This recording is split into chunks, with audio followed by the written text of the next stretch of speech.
चैत्र नवरात्रि के आखिरी दिन रामनवमी मनाई जाएगी। रामनवमी के दिन भगवान श्री राम का जन्म हुआ था।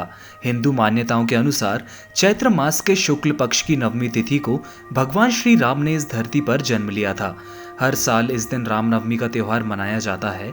महर्षि वाल्मीकि के बालकांड और तुलसीदास के रामचरितमानस में इसी तिथि को श्री राम के जन्म का उल्लेख किया गया है। अधिकतर विद्वान भगवान राम के जन्म का समय अभिजीत मुहूर्त में बताते हैं। श्री राम ने इस धरती पर 5100 से ज्यादा साल पहले अवतार लिया था। पौराणिक मान्यताओं के अनुसार भगवान श्री राम एक अवतारी पुरुष थे। उन्हें विष्णु जी का 7वां अवतार माना जाता है। श्री राम को धरती पर मर्यादा का संदेश देने के लिए भेजा गया था, इसलिए उन्हें मर्यादा पुरुषोत्तम के नाम से भी जाना जाता है। भले ही श्री राम अवतारी पुरुष थे, लेकिन उन्होंने सांसारिक प्रक्रिया के तहत अपनी मां की कोख से जन्म लिया था। श्री राम अयोध्या के राजा दशरथ और उनकी पत्नी कौशल्या के पुत्र थे। दरअसल राजा दशरथ को पुत्र नहीं हो रहा था। उन्होंने पुत्र प्राप्ति के लिए यज्ञ करने का फैसला लिया। दशरथ ने कई महान ऋषियों, तपस्वियों और विद्वानों को यज्ञ का आमंत्रण दिया। फिर गुरु वशिष्ठ और श्रृंग ऋषि के नेतृत्व में यज्ञ शुरू हुआ। यज्ञ में देश भर से कई महान तपस्वी पधारे।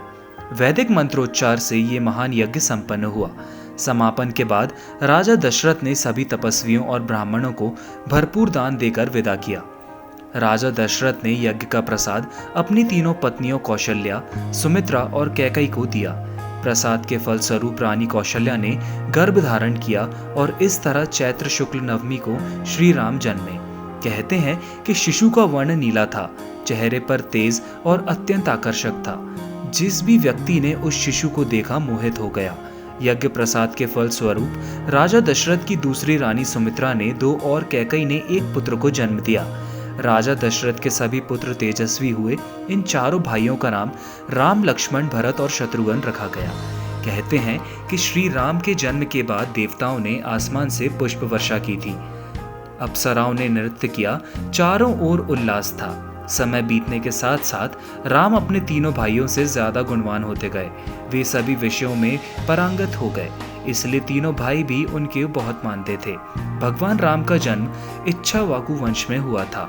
राजा इक्ष्वाकु सूर्य के वंशज माने जाते हैं, इसलिए उन्हें सूर्यवंशी भी कहा जाता है। अब हम आपको बताते हैं कि रामनवमी की पूजा किस तरह करनी चाहिए जिससे आपका कल्याण हो। प्रातःकाल स्नान आदि से निवृत्त होकर सबसे पहले राम दरबार की पूजा में भगवान श्री राम का पूजन, आवाहन और आरती करनी चाहिए। इसके बाद पुष्पांजलि अर्पित करके क्षमा प्रार्थना करें। पूजा में तुलसी पत्ता और कमल का फूल अवश्य होना चाहिए। खीर और फल मूल को प्रसाद के रूप में तैयार करें। पूजा के बाद घर की सबसे छोटी महिला सभी लोगों के माथे पर तिलक लगाए। आखिर में इस मंत्र का जाप कृतनानेन पूजनेन श्री सीतारामाय समर्पयामि करते हुए समर्पण करें। वहीं नारद पुराण के अनुसार रामनवमी के दिन सभी भक्तों को उपवास करने का सुझाव दिया गया है। भगवान राम की पूजा के बाद ब्राह्मणों को भोजन करवाना चाहिए। इसके बाद उन्हें गाय, जमीन, कपड़े और दक्षिणा देकर दोनों हाथ जोड़कर विदा करना चाहिए, जिसके बाद ही राम की पूजा खत्म होती है।